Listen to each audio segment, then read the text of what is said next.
Fala aí, pessoal, muito boa noite. Estamos aqui para mais um plantão de dúvidas PyTools. Esse plantão aqui é exclusivo para quem já é membro, ou seja, quem já participou de alguma turma do Python Pro.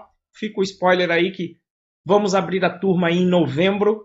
A data está para sair. Qualquer coisa eu vou deixar o link aqui com a inscrição para o curso gratuito, onde o pessoal vai ser avisado do curso. Então, se você quiser, se inscreve aqui embaixo no link do curso gratuito, que quando a gente sair com o agendamento da turma, eu vou mandar aí na lista de e-mail para todo mundo. Tá? E também participa desse plantão quem adquiriu também o módulo do PyTools. Né? Eu abri esse módulo aí do PyTools também porque tem as ferramentas básicas do dia a dia.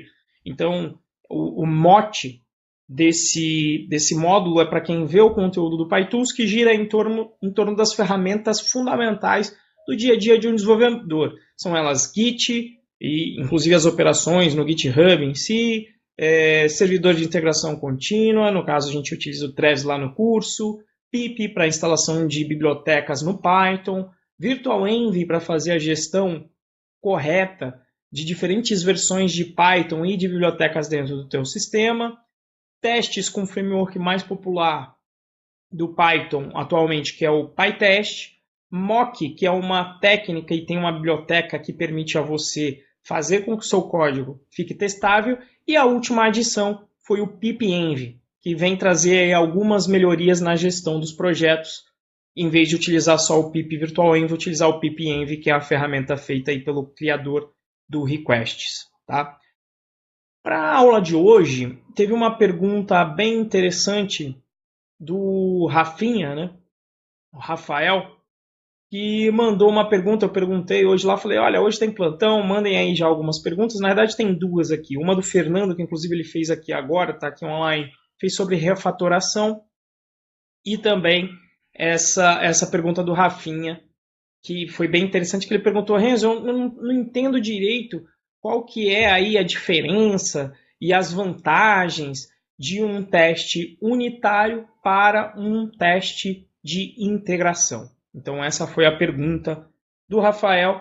E depois o Fernando comentou da refatoração. Vou até ler aqui.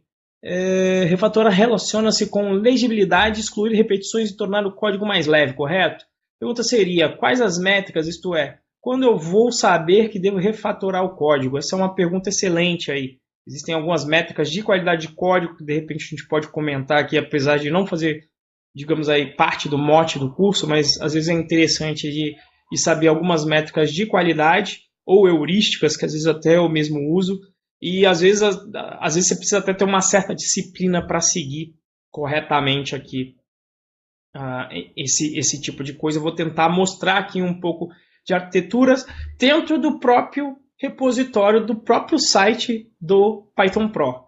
Então eu decidi pegar um caso real, porque muitas vezes eu pego os casos mais abstratos e aí a pessoa não consegue fazer um link disso com a prática. Né? Então eu vou tentar fazer isso aqui hoje, vamos ver se vai dar certo. Né? Vamos ver se vai dar certo, porque eu peguei essas perguntas muito de última hora, mas vamos ver o que sai aí nesse tempo, nessa 1 hora aí ao vivo. Tá certo? Bom, primeiro de tudo, vou compartilhar aqui minha tela, vou pedir para vocês... Não está aparecendo aqui, agora sim. Eu vou pedir para vocês me dizerem se vocês estão enxergando aqui a minha tela. Beleza? Estão conseguindo enxergar esse código aqui? Isso, PyCharm, maravilha. Então é o seguinte, esse daqui é o código que inclusive eu mudei agora, é o código que eu escrevi para captura com o Pagar.me, que inclusive está relacionado com o assunto, com o mote que eu já venho levantando aí com as pessoas que já fazem parte aí do curso Python Pro, que eu falei, olha, eu estava pensando em fazer uma app reutilizável de pagamento durante a próxima turma, utilizando o Pagar.me, né? Porque na última turma a gente foi fazer um wrapper para o PagSeguro e a conclusão do estudo desse wrapper para o PagSeguro é que o PagSeguro é muito complexo, dá muito trabalho, e o Pagar.me já oferece um wrapper mais bacana para a gente. Eu falei, vamos fazer isso. E, inclusive, eu passei a utilizar o Pagar.me para testar dentro do site Python Pro e estou muito satisfeito aí com os resultados. A última funcionalidade que eu trabalhei no site foi permitir que alguém não logado, inclusive eu corrigi um bugzinho agora, coloquei lá para rodar em produção, mas a ideia era permitir que um usuário não logado tenha acesso a uma landing page do PyTools, que é justamente digamos, o curso base para que dá vida a esse plantão, a razão de ser aqui desse plantão. Então, se for ver, eu coloquei, deixa eu ver aqui se eu acho ela. Eu coloquei aqui, ó, curso de Python grátis, é o PyTools, mas eu acho que é, olha lá, curso de Python intermediário. Então, eu fiz um teste aqui, que inclusive eu coloquei mais um caso agora, né, em que a pessoa consegue acessar mesmo não estando logada, porque antes o processo era que a pessoa tinha que estar logada, ou seja, ela já fez ou pelo menos se inscreveu para o Python Birds, então ela já tinha uma conta e ela precisaria estar logada. Só para mostrar, nesse caso aqui, ó, eu estou logado. Oh, meu Deus do céu. Depois eu desabilitar esse cara aqui, ó. Nesse caso aqui eu estou logado, ó. Eu vou sair daqui desse usuário que eu estou logado aqui. Ó, não estou logado mais, mas mesmo assim eu vou conseguir acessar a landing page do PyTools, que é o nosso curso de Python intermediário. Tá? Para fazer isso, para inserir essa parte de estar logado, eu escrevi aqui este código, que é o código de captura. Quando a pessoa, na verdade, termina de fazer o checkout, eu tenho uma dificuldade a mais agora. Por quê? Porque pode ser que o usuário esteja logado ou não. Então o que eu estava corrigindo agora era até um caso que eu não tinha previsto, que era este caso desse if aqui. Então, dentro desse código aqui, isso aqui é uma view do Django, veja que existem aqui algumas coisas. Primeiro, a minha view, ela está grandinha, já começou a crescer, e começou a ter uma porrada de if aqui, e ela mistura uma porrada de coisas que eu faço aqui dentro. Então, a primeira coisa, uma view, ela sempre está atrelada a um request. Significa que eu estou atrelando este meu código aqui ao protocolo HTTP. Não ao protocolo, no caso aqui, mas ao Django, mas é a forma com que o Django me faz o protocolo HTTP, me abstrai o protocolo HTTP. Isso é um problema, porque se eu quiser criar um usuário com essa mesma lógica ou com uma lógica parecida, através de uma linha de comando. Então, isso às vezes é uma questão a se pensar, tá, Fernando? E a minha heurística costuma ser, ó, toda vez que a view está muito grande, muitas vezes eu penso em uma refatoração. Tá? Aqui eu já até comecei um pouco fazendo essa funçãozinha aqui de promoção do cliente, que também não deveria estar aqui, pode ser extraída, tá? Mas a gente vai começar a fazer, de repente, umas refatorações, de repente aqui no meio, para mostrar aqui o que eu queria fazer. Deixa eu até comentar aqui na realidade. Eu queria o de antes, deixa eu ver aqui. Implementa, eu queria essa mensagem aqui. E vou até dar um amend aqui, só para não perder aqui o código que eu fiz nessa branch. Deixa eu voltar aqui para a master. Tá? Vou até criar aqui uma branch que eu vou chamar de teste, só para a gente brincar aqui e eu não fazer besteira no código geral. Mas vamos primeiro à pergunta do Rafinha, né, que era a questão de um teste de integração. Então, o que é um teste de integração? E a diferença para um teste unitário? Em um teste unitário, eu quero testar uma porção de código, em geral pequeno, em geral é uma função ou um método, isolado de todos os componentes dos quais essa função dependa. E qual que é a intenção de você fazer isso? É você testar se aquela parte de código, aquela função que você implementou, se ela funciona como esperado, independente dos componentes externos. E quando às vezes a gente faz isso, aí você pensa, se eu testar unitariamente todos os meus componentes, logo eu vou ter testado todo o meu sistema, e aí está tudo certo. E aí a resposta é que não. Né? Não é porque você testou unidades do seu sistema que na hora que você colocar eles para conversarem juntos, que a coisa vai funcionar. Tá? E então, por exemplo, um teste de integração dentro do Django, que eu vou dar um exemplo aqui do próprio... Vamos aqui para esse teste de pagar-me boleto, que é o que vai testar isso aqui. Ó. Então, uma forma de teste de integração é quando aqui no Django a gente utiliza o client dele, o client de teste, que ele vai emular para a gente uma chamada HTTP. Então, deixa eu ver... Por exemplo, olha, este client aqui, ó. Eu chamo o client em HTTP do Django, o client que vai emular uma chamada POST para esta URL aqui, que é o PyTools Capture. Tá? E ele vai emular, então, essa chamada aqui. E essa fixture ela é utilizada por vários outros testes. Em particular, aqui mais para baixo. Ó. Vou dar um Ctrl F. Olha lá, 5 matches. Olha lá, eu testo a criação de um usuário. Eu testo o username do usuário. Eu testo várias coisas aqui. Mas por que este é um teste de integração? Porque para esse componente aqui funcionar, quando eu emulo uma chamada POST, eu tenho que passar por dentro de todo o framework do Django para chegar no resultado que eu quero com os vários componentes. Então, deixa eu mostrar aqui.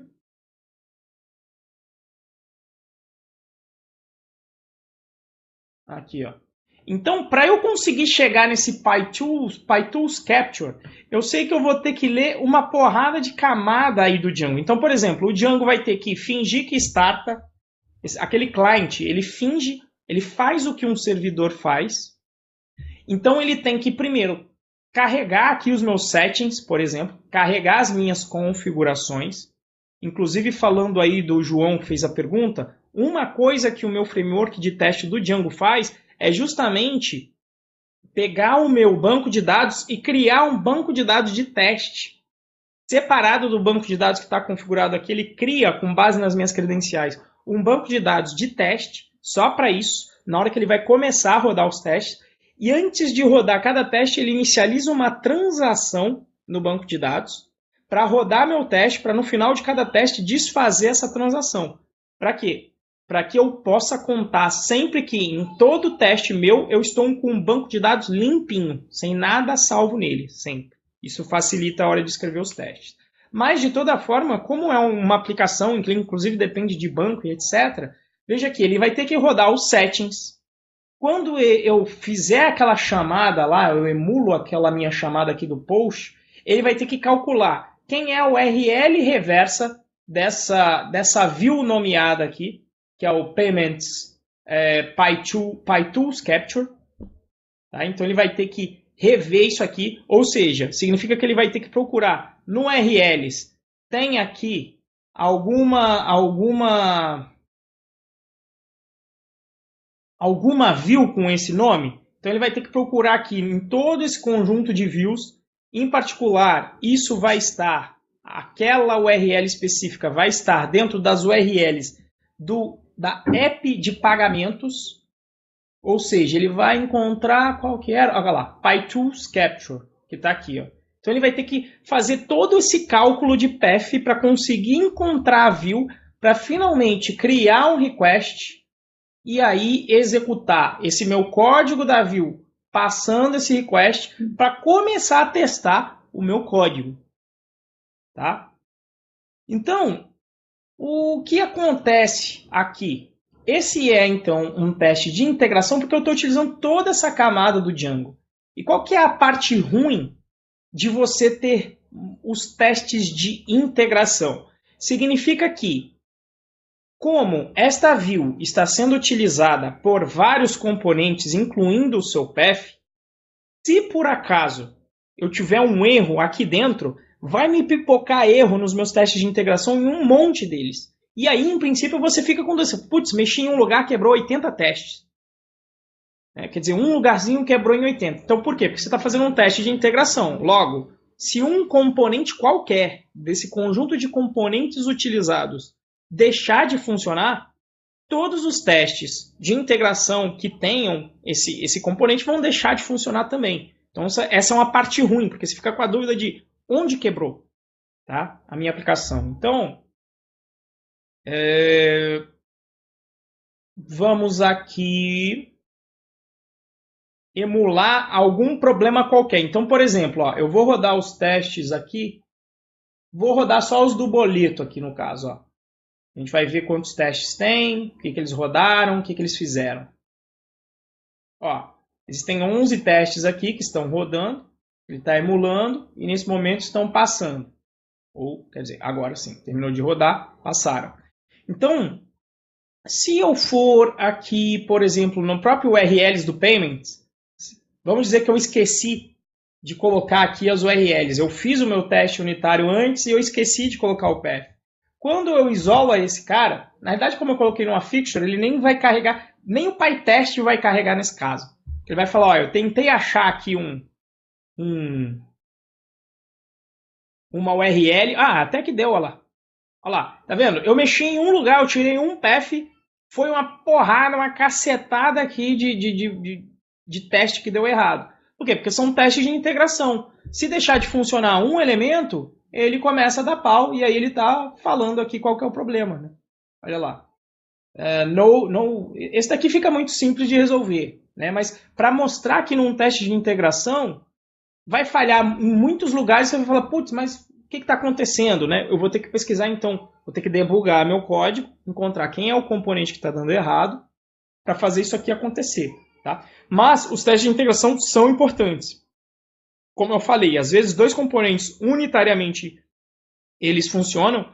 Vamos dizer que você tem uma função que ela é válida de 0 com intervalo aberto até 1. E você tem uma outra função que funcione de meio até -1. Se você compor essas duas funções para fazer uma outra função, ele só vai funcionar na interseção, ou seja, de meio até 0. Se você tentar utilizar o outro, ele não vai funcionar. Se você tentar utilizar a parte maior do intervalo, não vai funcionar por causa da função que não funciona para números maiores que meio. Se você tentar utilizar os números aí 0 ou menor que 0, não vai funcionar por causa da primeira função. Então, esta, de modo abstrato, é o porquê dos testes de integração. Às vezes os teus testes unitários passam, mas os de integração não. Então, deixa eu desfazer aqui o problema que eu fiz. Né? Então, eu tenho esse problema aí desse impacto que a gente acabou de ver. E às vezes você tem algum erro acontecendo aí dentro do teu código mesmo. E ele vai, nesse caso aqui até pulou como falha. Mas se eu colocar aqui sei lá, vamos fazer da falha na marra aqui, né? Vou dar um raise numa string qualquer aqui, para ele dar um erro mesmo. Se eu rodar aqui os meus testes também, todo mundo que tentar rodar o código do PyTools Capture, ele vai dar pau também, porque eu estou dando esse raise aqui agora, que é um comportamento não esperado, mas ele vai pular em um monte, olha lá, um monte de testes falhando por causa disso. De novo os 8 lá. Olha lá, porque eu dei esse raise. E aí qual que é, então, aí você fala, pô, por que eu não faço só o teste de integração, então? Tá? Às vezes porque é difícil fazer só o teste de integração, você tem muitos componentes, você vai ter que pegar todos eles, mas às vezes também porque você quer que uma funçãozinha específica seja que você consiga isolar aquela parte do teste unitário de forma que se der pau num teste unitário, você primeiro vai consertar o unitário. Por que você vai consertar o unitário? Porque ele só testa uma porção pequena do código. Então ele já te dá a certeza de que é aquele componente específico cujo teste unitário está falhando que possivelmente está ocasionando o erro nos testes de integração. Então eu sempre vou começar pelos testes unitários. Eles conseguem, digamos, filtrar a porção do código que está dando problema. Não sei se deu para compreender a diferença aí entre teste de integração e teste unitário, pessoal. Deixa eu ir lendo aqui enquanto vocês respondem ou confirmam aí o que eu perguntei. Do Diego Sorrilha aqui, sobre views muito gordas. Uma coisa legal também é sair views muitos grandes em função utilitária. Geralmente o pessoal costuma colocar em arquivos chamados helpers, utils. Exatamente, né? A única coisa é que esses nomes de arquivos helpers e utils, eles não são... não dizem exatamente o que eles fazem, né? Aquilo que você não teve a responsabilidade de dar um nome direto para ele, né? Usar uma view para ser um dispatch, receber um request, delega funções para retornar no response. Exato. Né? E aí não permite eu reutilizar essas minhas regras de negócio. Né? Pergunta aqui do Diego Renzo, me corrija se eu estiver errado, mas um exemplo de diferença entre teste unitário e teste de integração é um simples formulário. Se tu testar um envio de um formulário com client post, é um teste de integração. Exato. Se você testar a classe meuform passando os dados como um dicionário, e testando a validação, aí é um teste unitário, exatamente, Diego. Então é a diferença entre eles. Né? Isso, exatamente isso daí. Aqui o Fernando colocou. Entendi que a finalidade do teste de integração é avaliar a relação das partes com o todo. Se algo falhar, onde esse algo estiver, haverá falha. É por aí mesmo. Tá? Só que aí é o que eu falei. Às vezes você mexe em um lugar e existem várias falhas e você fica na dúvida, nossa, mas... qual é a parte toda, né? O que está falhando exatamente. Tá? Vamos tentar até pegar isso que o Diego falou e tentar refatorar essa view que está gorda aqui, ela está fazendo muita coisa mesmo. Tá? Vamos tentar refatorar essa view para a gente tentar extrair as lógicas de negócio que estão aqui.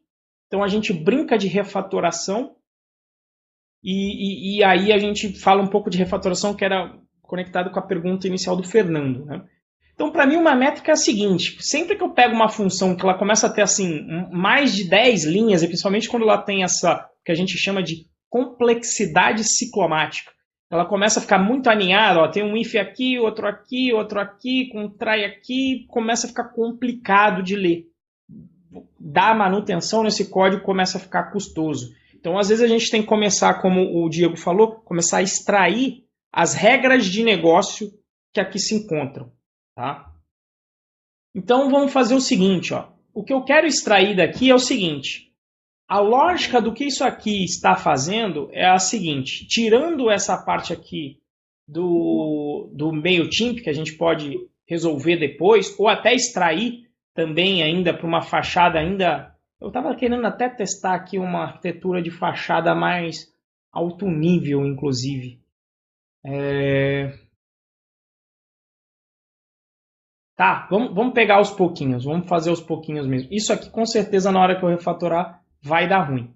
Mas aí a gente vamos fazer, vamos tentar extrair o que esse cara aqui está fazendo, tá? Porque eu tenho vários componentes aqui interagindo, tá? Basicamente, eu estou aqui utilizando uma integração com o Pagar.me, é o que isso aqui está fazendo, que é a captura do pagamento do Pagar.me. Ou seja, eu já fui extraindo algumas regras de negócio. A regra de negócio da captura com o PyTools está extraído. Ó, vê como está limpinho aqui. Nesse caso ficou até um pouco... Aqui eu só estou basicamente escondendo aqui as lógicas de preço do PyTools e utilizando aqui a transação do Pagar.me e ainda fazendo os settings dele. Mas veja que só isso já me evita de eu misturar settings aqui. Eu estou com um pouco mais de alto nível aqui falando, ó, tem que fazer a captura desse pagamento. Tá? Então, qual que é a lógica? Eu faço aqui a captura desse pagamento. Inclusive, se não der, ele dá exceção aí, eu deixo estourar mesmo. Se estourar a exceção, eu quero mais que estoure lá no centro e me mande o erro para eu tentar entender se alguém tentando fazer um pagamento com um preço indesejado, etc. Tá? Configuração de centro tem lá no nosso módulo de Django. Alguém vai fazer uma pergunta aí? Eu ouvi, acho que alguma coisa aqui no... Não? Dou-lhe uma, duas... Alô? Ouvi alguns barulhos aí no... Ouvi alguns barulhos aí no microfone. Enfim. Então, o que eu estou fazendo aqui nessa área? Eu estou fazendo o seguinte, ó. Existem dois casos do usuário acessar. Na verdade, existem 3 casos. Eu só tinha mapeado 2 e o último bug que eu resolvi era justamente para resolver o terceiro. Existem 3 casos da pessoa acessar a landing page do PyTools. 1. A pessoa acessa sem estar logado e ainda não tem uma conta. Tá? A pessoa acessa sem estar logada, mas ela já tem uma conta. A conta é sempre atrelada ao e-mail. Tá? E o terceiro caso é a pessoa acessa a landing page e ela já está logada. Então são esses 3 casos que eu tenho aqui que eu estou tratando. Então olha lá. Primeiro caso. não está autenticado. Então, independente de estar ou não estar, eu vou fazer alguma coisa. Se a pessoa não estiver autenticada, eu vou fazer o quê? Eu vou tentar pegar o e-mail que ela já fornece para o método de pagamento do... Deixa eu até mostrar aqui visualmente, tá? Ó, eu não estou logado, lembre-se que eu não loguei aqui, né? Então, quando a pessoa clica aqui no link do botão de pagamento, vai abrir a interface do Pagar.me, tá? E aí a pessoa vai escolher aqui se é boleto bancário e cartão de crédito, e quando a pessoa se inscreve, tem a opção de colocar o e-mail aqui. Então, já que o Pagar.me já pega o e-mail da pessoa, o que eu fiz? Eu falei, bom, não vou pedir um e-mail de novo para a pessoa criar uma conta. Vou pegar o próprio e-mail que a pessoa efetuou o pagamento no Pagar.me e vou criar uma conta para ela. Então, vamos tentar pegar do visual, olha lá. Estou pegando a resposta, isso depois que você finalizar o pagamento, isso ia acontecer depois que você finalizasse o pagamento. Finalizou o pagamento, eu vou tentar fazer o que se chama de captura. Você preencheu o formulário, passou o pagamento, baixou teu boleto ou colocou os seus dados de cartão de crédito.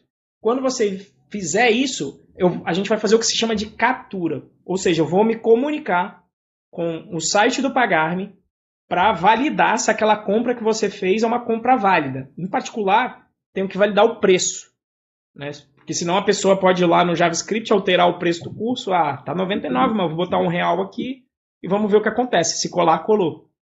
Vai lá e edita o JavaScript, então é isso, para isso que existe aqui essa parte da captura dos dados. Tá? Então eu vou fazer essa captura, vai me voltar uma resposta do Pagar.me. Voltou essa resposta, eu também vou pegar da minha própria requisição e vou confirmar para ver se existe. Inclusive depois eu vou começar a refatoração, na verdade, ali em cima.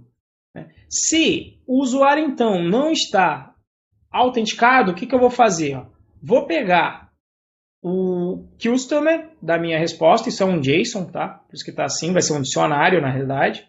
Então, vou pegar o dicionário customer, dentro dele tem desse dicionário tem um campo e-mail, que vai ser o e-mail que vai ser passado daquele formulário lá. Aí eu pego o e-mail, o que eu vou fazer? Olha, se já não existir um usuário com este e-mail, porque se já existir, eu não vou fazer mais nada, porque essa conta já foi criada. Né? Se já existir, eu falo, bom, o usuário já criou essa conta em algum outro momento. Ou ele tentou fazer um pagamento em alguma hora, ou ele se cadastrou no PyTools e ele não está logado no momento de acesso nesse caso aqui. O que eu vou fazer aqui? Vou pegar, inclusive, vou extrair desse customer name, porque às vezes ele coloca o nome completo. Então aqui eu vou fazer um split e só pegar o primeiro nome. Tá? Que aí eu vou salvar no usuário só o primeiro nome. Vou pegar lá o meu formulário de sign-up, ou seja, de salvamento do meu usuário. Vou pegar também a fonte de onde essa pessoa está vindo, dentro da minha landing page. Isso para você ter noção de onde o tráfego está vindo na sua página. Nesse caso aqui é um caso, se não vier nada, eu vou colocar que eu não sei de onde essa pessoa está vindo. Podia até tentar pegar do referee aqui, mas a gente ainda não fez esse caso. E aí eu salvo esse usuário, ou seja, só se ele não existir, eu salvo. E aí existem ainda algumas outras regras do que eu quero fazer, que não está atrelado ao criamento do usuário em si, depois da criação, olha, criamento é foda, da criação do usuário em si. Que é o seguinte, se o pagamento for igual ao cartão de crédito, eu já vou até colocar aqui um assign role lead, tá? Que é o role do lead, que é a pessoa que está vendo aqui. Aliás, se não é um pagamento com cartão de crédito, ele é um lead. Quem é o lead? É a pessoa que está fazendo o curso gratuito do PyTools. Tá? Então, se ele não for um pagamento com cartão de crédito, ou seja, hoje em dia, se for um pagamento com um boleto, ele vai colocar a role de lead aqui. E além disso, o que eu vou fazer? Eu vou tentar me comunicar com o MailChimp para marcar este usuário com este e-mail para eu conseguir salvar na minha lista do MailChimp, para conseguir me comunicar com essa pessoa, para conseguir, justamente vocês que estão presentes aqui nesse plantão do PyTools, vocês recebem um e-mail do MailChimp avisando aqui. Então, essa é a hora que eu estou integrando. Então, veja que aqui eu tenho vários componentes. Tem Pagar.me, Tem acesso a banco de dados, tenho acesso ao componente de role, que é o do pessoal da Vinta, inclusive, que se chama Django Permission Roles, acho que chama alguma coisa assim, depois eu posso ver se alguém tiver curiosidade. Eu estou integrando com o MailChimp também. Isso tudo que eu estou fazendo aqui em cima, e depois ainda tem essa parte que eu faço aqui embaixo. Olha lá, se o pagamento for com cartão de crédito, eu promovo o meu usuário para cliente. E essa lógica aqui é uma lógica que já está me incomodando. Porque é o que eu falei, Fernando, quando começa a ficar uma view muito grossa, muito gorda, muito gorda aqui com muitas linhas, começa a ficar complicado de entender essa lógica. Eu sei porque fui eu que fiz, mas e se fosse outra pessoa para dar manutenção aqui, você começa a se perder. Você fala, puta, tem um monte de if, o que está acontecendo? Meu Deus do céu, não estou entendendo nada que está acontecendo aqui. Né? Então vamos tentar fazer uma limpeza e mostrar como a gente faz um teste unitário. De repente eu não vou conseguir fazer tudo o que eu queria. Exatamente, eu sempre penso no eu do futuro aí. Né? Então vou tentar fazer isso aqui, tá? Então é o seguinte, ó. A parte importante aqui desse código tem aqui um first name. Muito obrigado. Deixa eu tomar uma aguinha aqui. Minha esposa trouxe agora aqui uma aguinha de coco no meio da gravação. Excelente, hein? Isso que é a esposa, rapaz.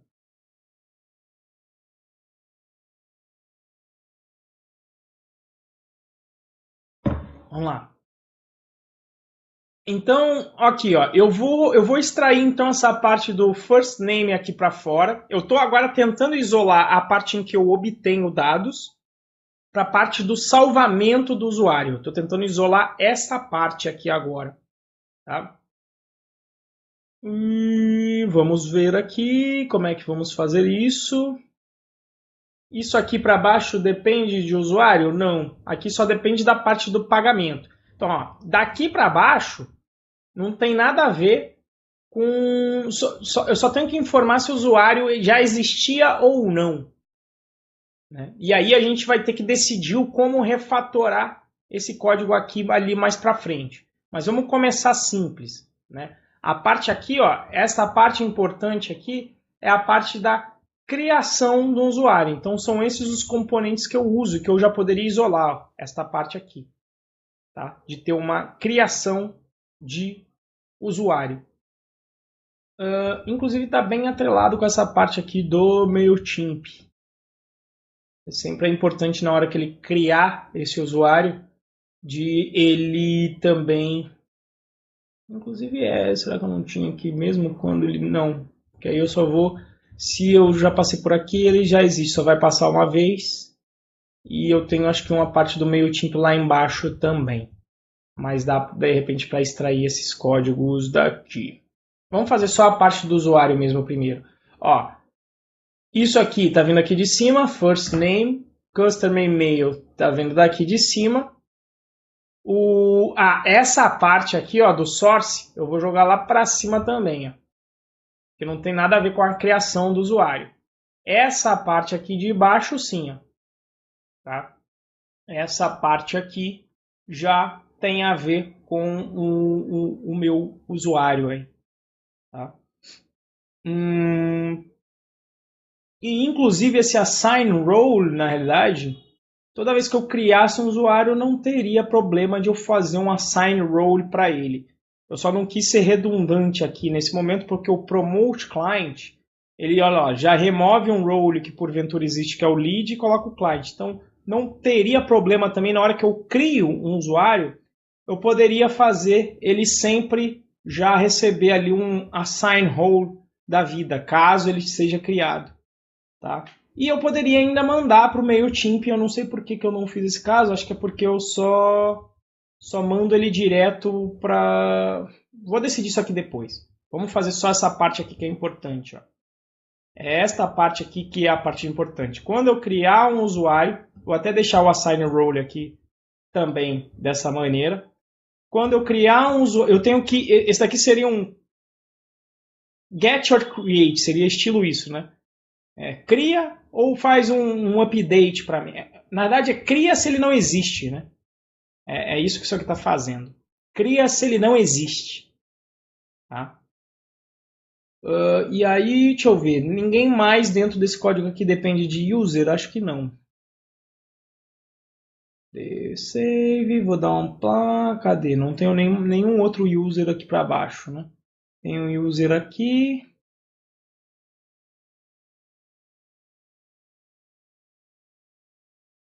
Se está autenticado, aí é isso mesmo, tá? Então, no fim do dia, ó, isso tudo aqui é HTTP, isso aqui é extração de dados, e esta partezinha aqui é a criação do meu usuário. E até é bom que eu sempre controlo a role dele. Então veja que a criação do usuário não é simplesmente criar uma entidade no banco de dados. Isso é uma discussão que eu estava tendo aí até esses dias aí. Né? A regra de negócio de criação de um usuário não é apenas criar uma entidade na tabela user do meu banco de dados. Ela implica em eu criar também esse role aqui, que é do grupo lead, que tem algumas permissões do que a pessoa pode fazer. Em particular, ela vai conseguir logar e ver os vídeos do PyTools, que é o que um lead consegue fazer. Tá? Então, aí é legal você começar a extrair essas regras de negócio para dentro do teu código. É o que a gente vai parar de... Vamos até manter depois aqui o if, com esse cara aqui, para a gente conseguir extrair. Tá? Vamos, então, fazer isso... Cadê? Essas 3 linhas de código é o que a gente vai extrair. Vamos extrair o seguinte, então. Ó. Vou vir aqui... A parte do meu... Como é que eu gosto de fazer isso? A gente utiliza um... A gente não, na verdade eu, né? Mas existe um design pattern que a gente vê até lá no 5º módulo, que é o do PyTools, que é a fachada, que é um módulo que representa as funções da minha app Django aqui, mas em alto nível, sem depender de HTTP, sem não depender de nada. Vamos até criar uma aqui agora. Como é que você cria uma fachada facilmente aí, sem muita burocracia no Python? A gente vai chegar aqui, eu vou criar, vou ser até explícito aqui, vou escrever facade, ou seja, uma fachada mesmo, tá? Que eu vou criar aqui, e eu vou extrair aquela minha regra de negócio daquela minha view gorda. É essa parte aqui, ó. Vão ser essas 3 linhas e mais o que está aqui em cima. Tá? Então eu vou pegar aqui, ó. Vou copiar tudo. Eu vou pegar esse código que está lá. E como que se fala, o que é, qual é essa regra de negócio que eu estou fazendo aqui. Então eu vou fazer aqui a minha fachada, que vai ser um def create new user. Vai receber alguns parâmetros que a gente vai colocar ali daqui a pouco. Tá? Mas é basicamente esse aqui o código. Então, olha lá. Vou querer receber aqui, ó. Este cara aqui. Vou querer receber, não custom e-mail, deixa eu ver se eu consigo refatorar isso aqui. Ainda não. Vou criar ali como um parâmetro, ó, Alt e Enter. Vou criar esse parâmetro aqui. O e-mail é obrigatório. Só vou renomear ele aqui porque... Deixar assim, e-mail. Aqui eu vou precisar de... Não, isso não é uma função. Isso aqui é um parâmetro. Então, isso aí vai ser o first name. O que mais que eu tenho aqui que eu vou precisar? Vou precisar do user form. O source é um parâmetro também. Source eu quero criar como parâmetro, não vai deixar? Aqui, create parâmetro source. Por padrão ele é o unknown, que é o que estava lá fora.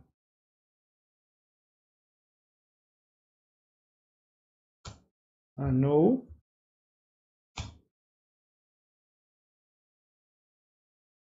Unknown. Sim, é. N, isso. Unknown. Inclusive aqui eu gosto de fazer uma validaçãozinha. Se o source for nulo, eu ainda vou setar ele para null também, que foi um bugzinho que aconteceu que a gente estava colocando nulo e não deveria.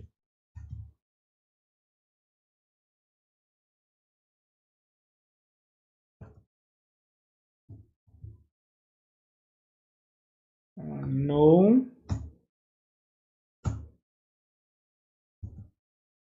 Podia até deixar nulo ali em cima, né? Se fosse o caso. Que aí já setava ali também. Vou deixar nulo como padrão. Poderia colocar até um docstring aqui que é bom.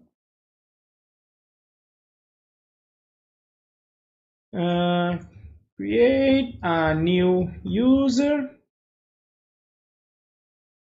Assign row.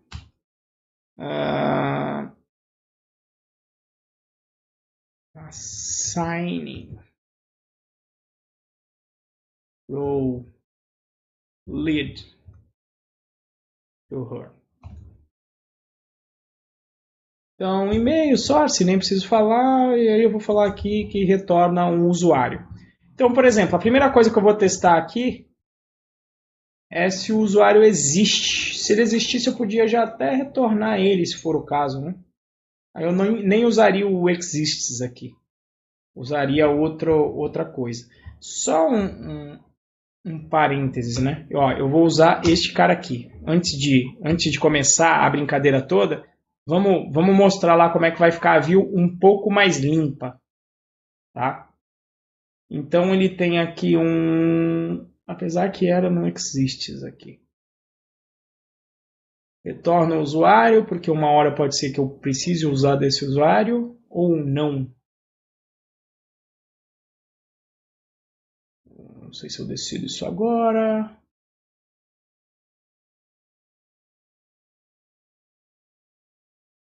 Tá, vou deixar com o booleano mesmo, não vou receber esse cara não. Então, o que eu quero, no fim das contas, ó, é substituir todo mundo que está aqui só por aquela minha função da fachada. Quero o quê? Create new user, que é o que eu estou criando lá agora. Aí tinha os parâmetros, né? Quero o e-mail, custom e-mail, o first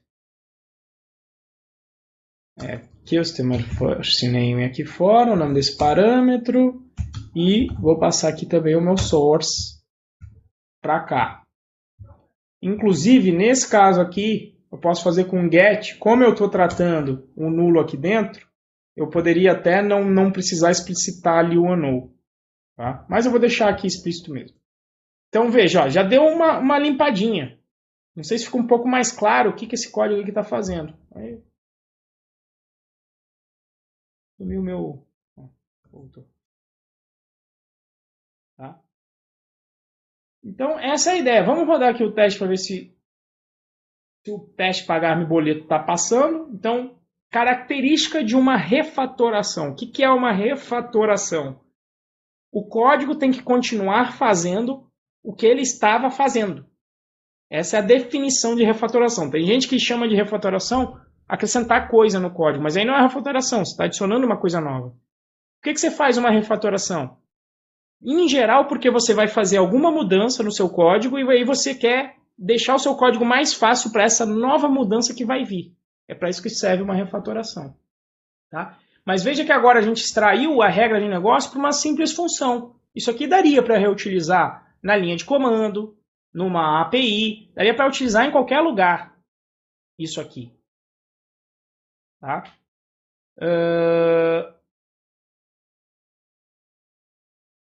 Perfeito, salvei aqui esse formulário aqui de pagamento, então a coisa continua funcionando como deveria.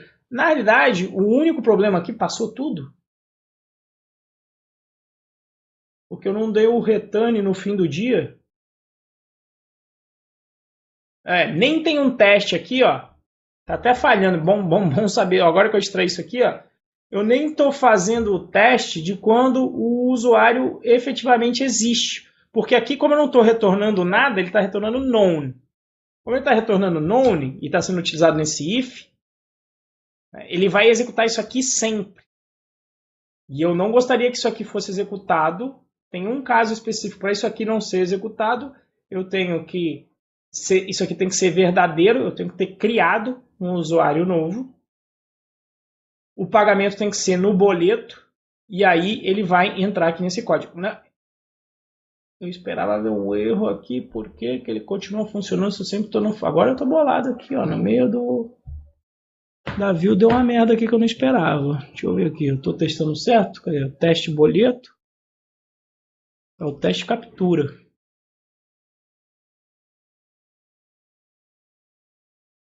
É um teste em que eu crio um usuário novo. Ó, esse caso aqui do client. SPF no user.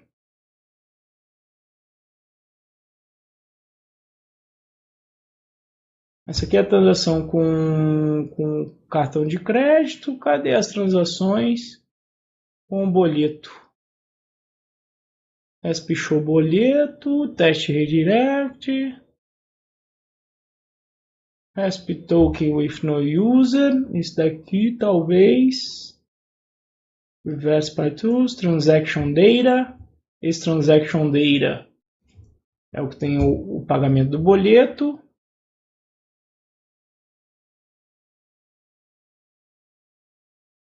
O problema seria um pagamento com boleto sem uso. Ah, tá. Aí eu teria que. Eu até fiz isso aqui, ó.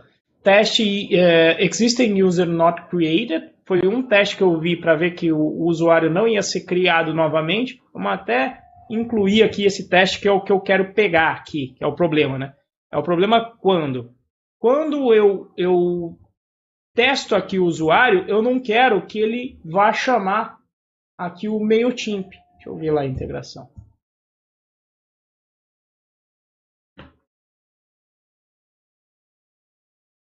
Morar perto do bar tá bravo. O pessoal tá fazendo uma festa.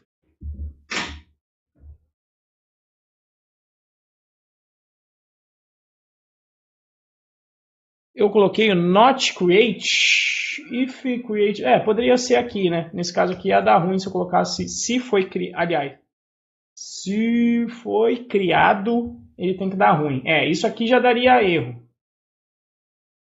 É para dar erro isso aqui?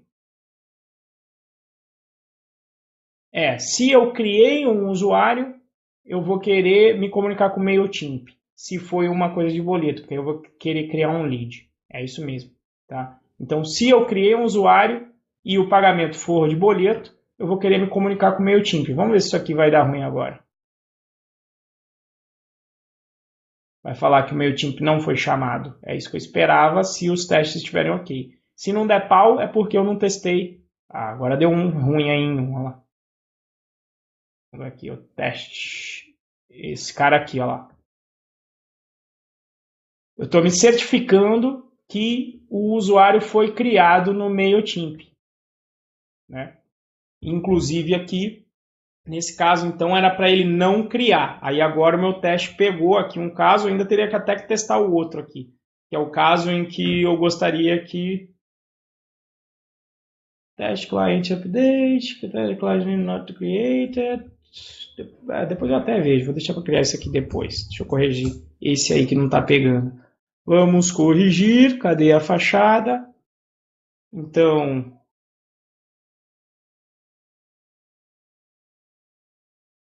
vou extrair isso aqui para uma variável. User exists. E aí, no final, return user exists. Vai me responder se esse usuário já existiu ou não. Vamos rodar os testes para ver se vai fazer o que eu queria.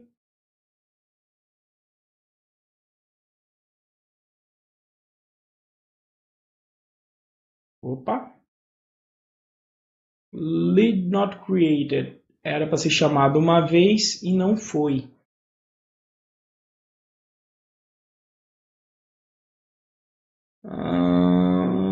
Olha aí, porque agora ele não está funcionando, a gente vai ter que...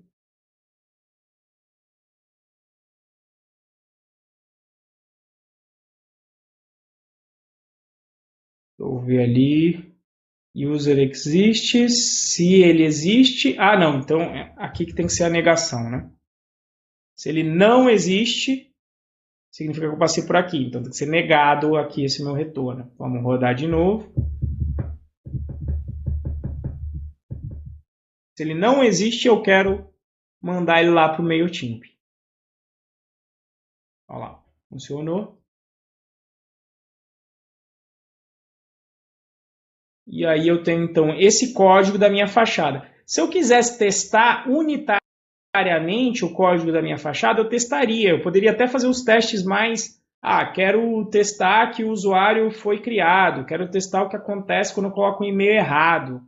Quero testar aqui uma porção de coisas. Então eu conseguiria fazer o teste unitário. E o teste unitário seria mais explícito sobre o que, de repente, porventura, não estivesse funcionando dentro do meu código. Testar isso aqui ia ser mole, porque ia ser só. Vamos até fazer aqui, ó.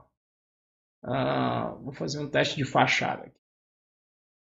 Teste new user. Esse teste aqui fica até muito menor, tá? Então def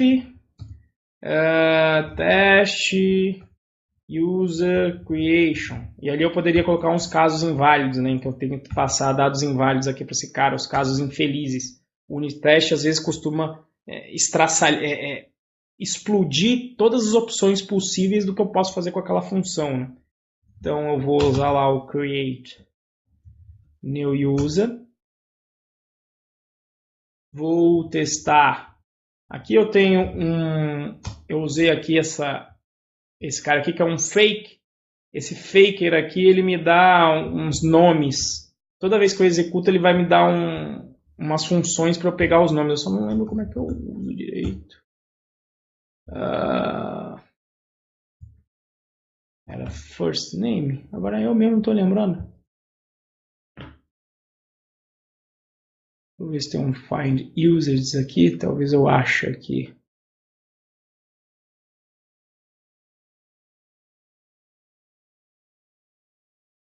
Fake, como é que eu uso fake? Isso aqui é para criar um parágrafo, mas eu queria saber o nome.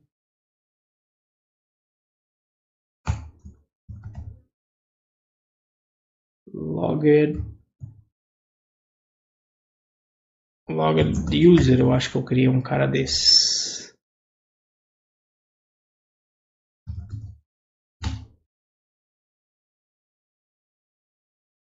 Não, usei o Mami para ele criar uns fakes aí. Nossa, eu mesmo não lembro dos fakes.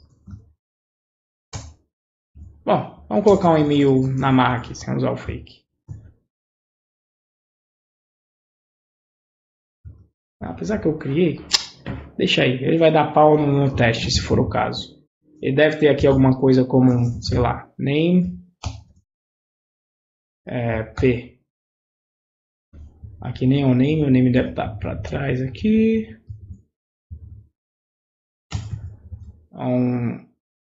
Acho que o fake tem um e-mail.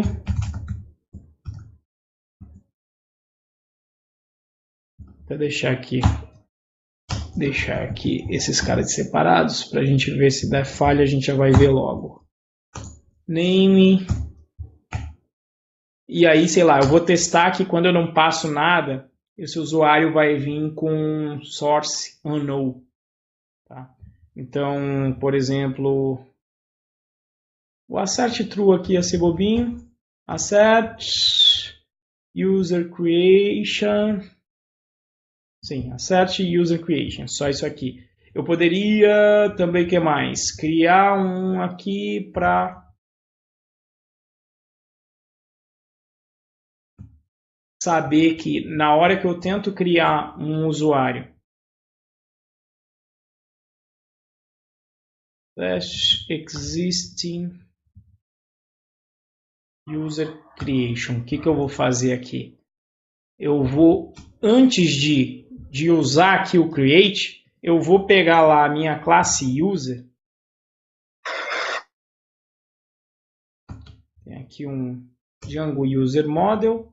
Eu vou criar esse cara aí, ó, Django User Model. Objects.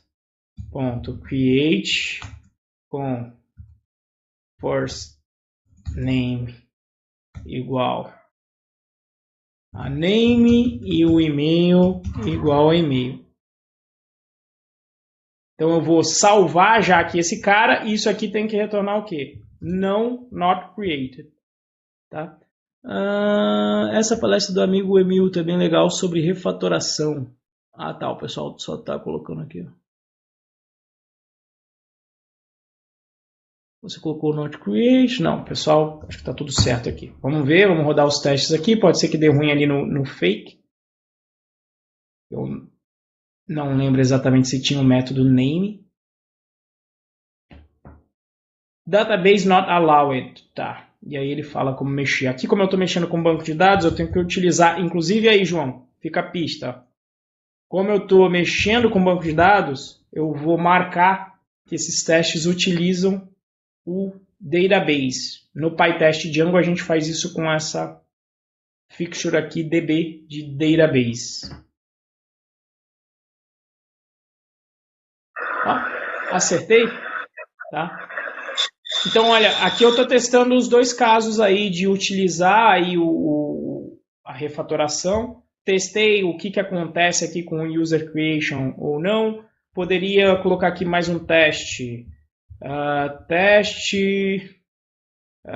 Sei lá, source default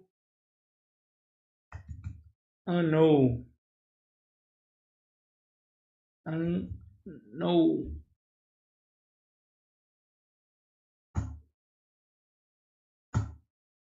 E aí, eu sei lá, eu testaria aqui criando esse usuário que já criei, não vou me certificar mais disso, porque já está sendo testado lá em cima, mas que quando... Eu poderia já até colocar uma fixture aqui para essa criação também, né?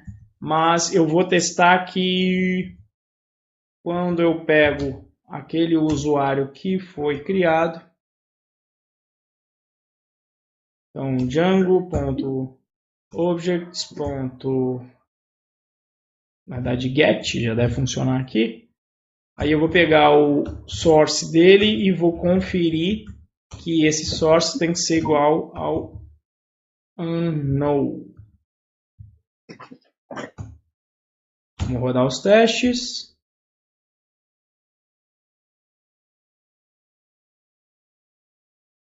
Então, estão aí os testes e uma coisa, né? Se você tem, e às vezes você pode até separar aqui os testes em unitários e de integração, e a vantagem é que se você faz isso, e de repente você errou, por exemplo, só nessa funçãozinha aqui do create user, você errou qualquer coisa aqui, tá? Vou dizer que eu errei aqui o not, ó. Vou tirar esse cara aqui, ó.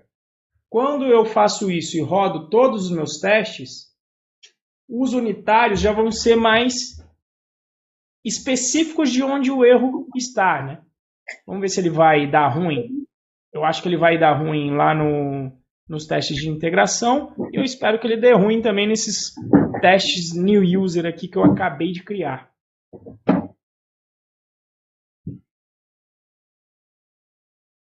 Só deve demorar um pouquinho, porque eu estou fazendo... Estou com o PyCharm ligado, estou fazendo um screen share com você aqui nessa gravação.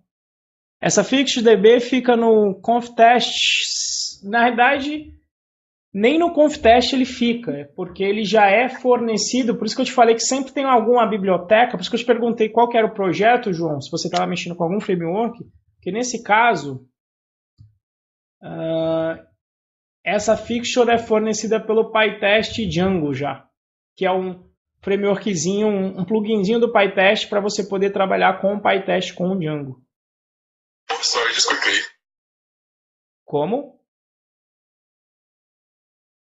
Alguém falou alguma coisa aí? A voz veio meio robotizada. Tá. Ó, ele já vem aqui, esse DB vem do próprio Django. Ó lá, tem um monte de fixtures aqui que ele dá. Mas, indiretamente, ele dentro dele deve estar utilizando ali num conftest. Ele deve estar já colocando para a gente essa fixture para a gente utilizar. Tá? E aí quem usa o Flask, eu esqueci o nome da extensão, Flask, SQL Alchemy, teste, deixa eu ver se pega aqui. O Flask também tem um cara que faz essa mesma coisa aqui do que esse cara faz. Só não lembro qual era o nome. Ó, os testes passaram aqui.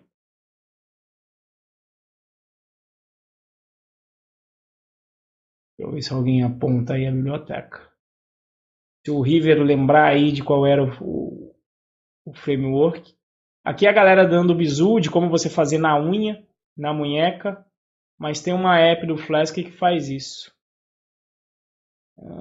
Cliente, context, não é exatamente. Tinha uma libzinha do Flask que também faz isso. Posso postar aí depois no grupo. Tá? Mas olha só. Veja lá. Porque eu alterei esse teste, os meus testes unitários falharam aqui. E veja que os payments aqui tem uma porrada de coisa que falhou, né? E aí, aqui como é um teste de integração, eu teria que olhar o código da minha view inteirinho, que é esse código aqui, até eu descobrir o que é. Se eu divido os meus testes em testes de integração e unitários, eu olharia primeiro os unitários, eu olharia, opa, tem aqui esse teste unitário de criação de novo usuário, o que está acontecendo aqui? Aí eu ia pegar um desses daqui, por exemplo, esse aqui do default, não funcionou direito aqui pelo jeito. Deu ruim aqui no teste do user creation. Então, vou dar uma olhada nesse cara. E aí eu acharia só o bugzinho, que seria só esse not aqui faltando, pelo teste unitário. Uma vez que eu corrigisse o teste unitário, eu ia rodar os testes de novo, para ver qual foi o impacto disso, para ver se já consertou os de integração. Algumas vezes conserta. Quando conserta, é beleza. Às vezes não conserta, porque aí realmente é um problema da integração em si, que eu vou ter que debugar para analisar. Tá? Não sei se ficou muito... O que vocês acharam aí? Deu para ter uma ideia de diferença de teste de integração, um pouco de refatoração? E a minha ideia seria continuar aqui refatorando, tá? Eu gostaria de levar, por exemplo, o código aqui do MailChimp lá para dentro também, porque na hora de criar um usuário, faz sentido para mim também já avisar o MailChimp, que se eu estou criando um usuário novo, era bom eu já avisar lá no MailChimp. E aí eu tenho fachadas colaborando, uma com as outras, mas de uma maneira, não uma app acessando o model da outra, que funciona, que pega outra função de uma, e aí começa a virar aquele código macarrônico. Não, todo o acesso a uma app é feito por uma fachada, e esse é o motivo de ser do padrão de projeto fachada, é representar um app como um todo. Né? A fachada está por uma app para um conjunto de códigos, assim como o encapsulamento está para uma classe na orientação de objetos. Né? Você não quer que todo mundo fique acessando os elementos internos de uma classe a Bangu. Beleza, gente? Alguma dúvida, crítica, sugestão? O que vocês acharam? Deu para ter uma ideia aí boba entre diferença entre teste e unitário? Olha, ainda teve erro aí, rapaz. Depois ainda tem que olhar aqui. Ó, o payment deu ruim.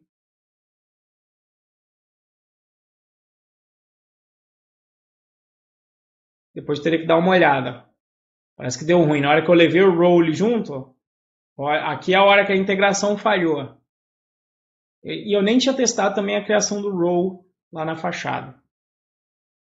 Tá?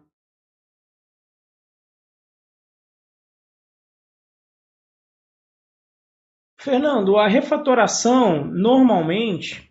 Deixa eu só parar aqui de fazer o screenshot. A refatoração, ela pode ter algumas motivações. Normalmente, você refatora visando colocar uma nova funcionalidade. Por que você altera o código sem mexer em nada? Porque se você for colocar a funcionalidade do jeito que o código está naquele momento, pode ser que o código não esteja preparado para receber aquela mudança de uma maneira bacana. Você vai ter que fazer um monte de gambiarra. Então essa é a hora que você para e fala, vou ter que repensar. O código do jeito que está, ele não estava preparado para essa mudança.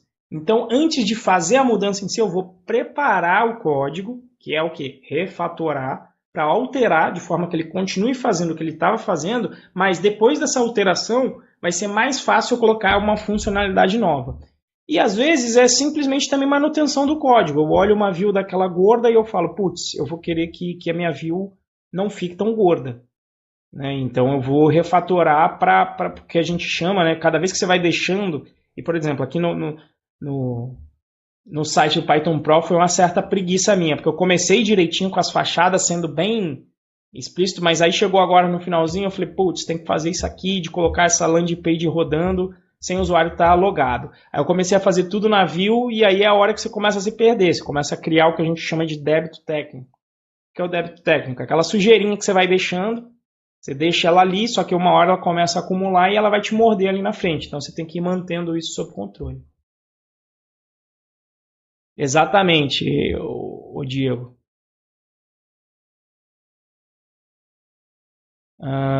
Tem aqui o João Paulo colocou: eu refatorei semana passada para uma nova arquitetura, para ficar mais rápido. Se ficou mais rápido só pela refatoração em si, pode ser que às vezes seja um efeito colateral, mas às vezes pode ser pela performance também, mas às vezes você está mexendo realmente numa feature, né? Uma funcionalidade aí não, como é que é? Não funcional, né? Um requisito não funcional, tem que funcionar em tanto tempo, tem que ser mais rápido.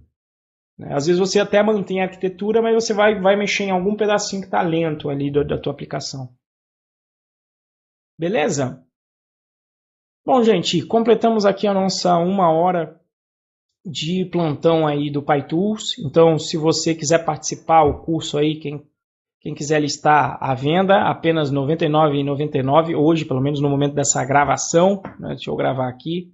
Não vou garantir que esse preço continue sempre, mas no dia 22 de julho de 2019 ainda deve continuar com esse preço aí por algum tempo. Então, se você quiser participar, você pode se inscrever, ou se você quiser participar também dos plantões quinzenais do Python Birds, e aí você pode também se inscrever gratuito. Eu vou deixar o link aqui também para o curso gratuito aqui embaixo dessa gravação.